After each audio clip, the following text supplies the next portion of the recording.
Welcome to McPlum, simple solutions served daily. Hello everyone. In this video, I will explain how to use PayPal in Russia.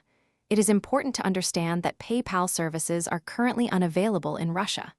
Since March 2022, PayPal suspended all operations in the country.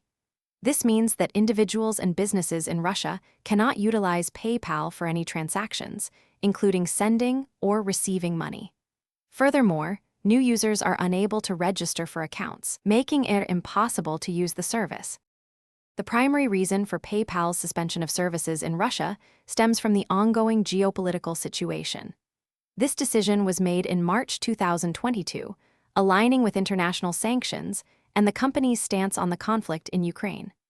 Consequently, PayPal ceased all activities, affecting both personal and business accounts across the Russian Federation. This comprehensive suspension means no transactions can be processed through their platform.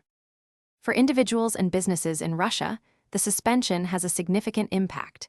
Existing PayPal account holders are unable to send or receive any payments. While there was a temporary period allowing users to withdraw existing account balances, this functionality is no longer available. Essentially, all forms of transactions, including cross-border payments, have been halted, making PayPal completely unusable within the country for any financial transfers. Regarding existing accounts, PayPal has introduced an inactivity fee for Russian clients. This fee, amounting to 3,500 rubles or its foreign currency equivalent, applies to accounts with a positive balance that have been inactive for 12 months.